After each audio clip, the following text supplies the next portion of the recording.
তিন কন্যার লড়াই বলা যেতে পারে এই কেন্দ্রে। একটা চিত্তাকর্ষক লড়াই দেখা যাবে, ত্রিমুখী লড়াই দেখা যাবে। কাঞ্চনের জায়গায় যার কথা ভাবা হচ্ছে তিনি হাওড়ারই বিশিষ্ট সঙ্গীত শিল্পী। এবার মীনাক্ষীকে এই কেন্দ্রে দাঁড় করিয়ে মাস্টার স্ট্রোক দিতে চাইছে সিপিএম। ভারতীয় জনতা পার্টি যখন কঠিন সময়ের মধ্যে থেকেছে তখন কিন্তু বুক চিতিয়ে লড়াই করেছেন এই মহিলা নেত্রী। নমস্কার, আমি সুচারু। দাদা দিদির রাজনীতিতে আপনাদেরকে স্বাগত জানাই।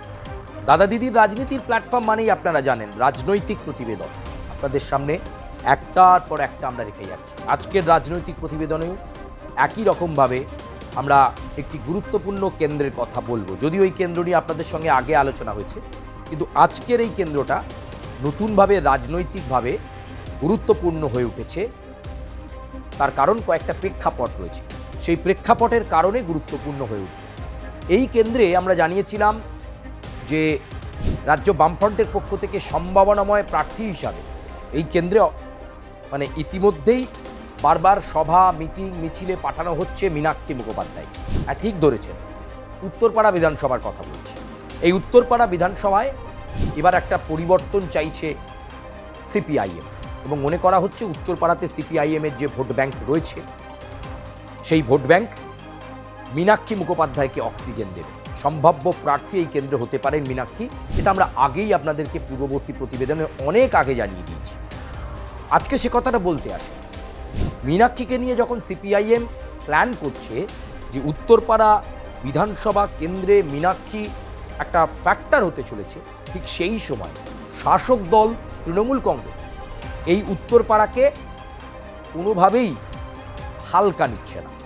তারা জানে উত্তরপাড়ার তৃণমূল বিধায়ক বর্তমান বিধায়ক কাঞ্চন মল্লিক নিয়ে অনেক সমস্যা রয়েছে। এমনকি যে লোকসভা কেন্দ্রের অন্তর্গত শ্রীরামপুর লোকসভা কেন্দ্রের অন্তর্গত এই উত্তরপাড়া বিধানসভা, শ্রীরামপুরের সাংসদ কল্যাণ বন্দ্যোপাধ্যায়ও কাঞ্চন মল্লিককে পছন্দ করেন না, দলের একটা অংশ কাঞ্চন মল্লিককে পছন্দ করেন না।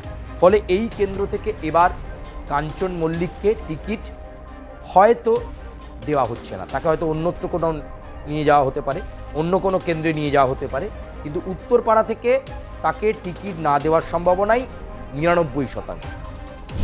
তাহলে কাঞ্চনের জায়গায় লড়বেন কে?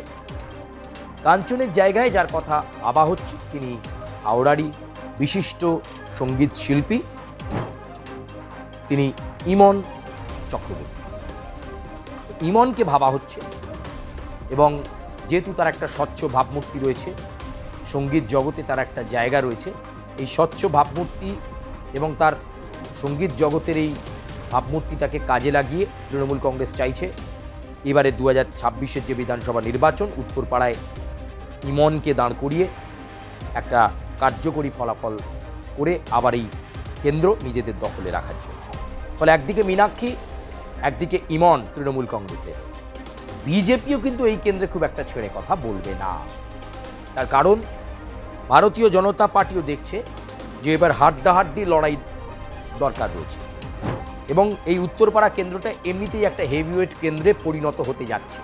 কারণ গতবারে নন্দীগ্রামে দাঁড়িয়েছিলেন মীনাক্ষী, এবার মীনাক্ষীকে এই কেন্দ্রে দাঁড় করিয়ে মাস্টার স্ট্রোক দিতে চাইছে সিপিএম। কাঞ্চনকে টিকিট না দিয়ে ইমনকে সামনে এনে তৃণমূল সুপ্রিমো মমতা বন্দ্যোপাধ্যায়, তৃণমূলের সর্বভারতীয় সাধারণ সম্পাদক অভিষেক বন্দ্যোপাধ্যায় চাইছেন যে একটা হাড্ডাহাড্ডি লড়াই হবে, এবং গতবারের বিধানসভা নির্বাচনের মতো যেভাবে কাঞ্চন মল্লিক জিতেছিলেন ঠিক একই রকমভাবে যাতে ইমন চক্রবর্তী ব্যাপক ভোটে তৃণমূল কংগ্রেসের জোড়াফুল প্রতীকে জয়লাভ করেন, এই ভাবনা তারা অলরেডি চ্যালেঞ্জ হিসাবে নিয়ে মীনাক্ষীর বিপরীতে ইমনকে দিয়ে দিয়েছে। তাহলে বিজেপি কি করবে?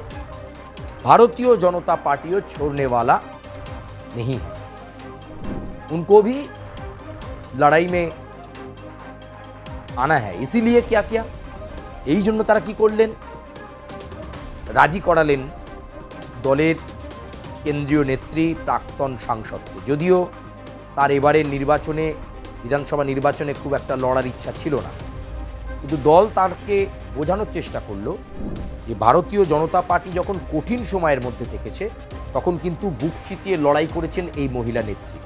কথায় কথায় রাস্তায় বসেছেন, অবস্থান করেছেন, লড়াই করেছেন, হেরেছেন কখনো, আবার কখনো হুগলি লোকসভা কেন্দ্র থেকে নির্বাচিত হয়ে দিল্লিতে গেছেন। এতক্ষণে বুঝে গেছেন কার কথা বলছি, লকেট চট্টোপাধ্যায়। সেই লকেট চট্টোপাধ্যায়কে এবার উত্তরপাড়া বিধানসভাতে ভারতীয় জনতা পার্টির প্রার্থী হিসাবে প্রতিদ্বন্দ্বিতা করাতে চায় বিজেপি। যদিও তালিকায় 2-3টে নাম ঘোরাফেরা করছে, কিন্তু যেহেতু যেভাবে এই কেন্দ্রটি হেভিওয়েট উঠে আসছে হেভিওয়েট হিসেবে, সেই হেভিওয়েট হিসেবে উঠে আসার জন্য একদিকে ইমন, একদিকে মীনাক্ষী, আর একদিকে ভারতীয় জনতা পার্টির লকেট চট্টোপাধ্যায়। 3 কন্যার লড়াই বলা যেতে পারে এই কেন্দ্রে। একটা চিত্তাকর্ষক লড়াই দেখা যাবে, ত্রিমুখী লড়াই দেখা যাবে এই কেন্দ্রে, এটা খুব পরিষ্কার। এবং ভারতীয় জনতা পার্টিও অ্যাসেসমেন্ট করছে যে এই কেন্দ্রে তারা একটা ভালো রকম ভোট পাবে উত্তরপাড়াতে। আপনারা ঠিক কী মনে করছেন, এই কেন্দ্র থেকে কে বেশি গ্রহণযোগ্যতা পেতে পারে? মীনাক্ষী মুখোপাধ্যায়, লকেট চট্টোপাধ্যায়, ইমন চক্রবর্তী, কে? যদিও শাসক দল তৃণমূল কংগ্রেস, তাদের যে অ্যাসেসমেন্ট লিস্ট সেখানে নিশ্চিত আসন হিসাবে এই উত্তরপাড়াকেই তারা ধরে রাখছে। এখন দেখার লড়াই এক পেশে হয় নাকি ত্রিমুখী।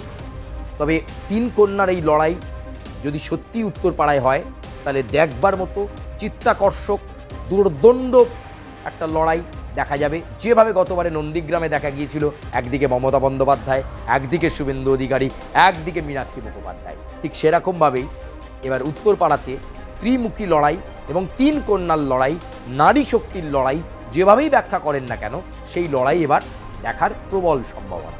আপনারা কি মনে করছেন?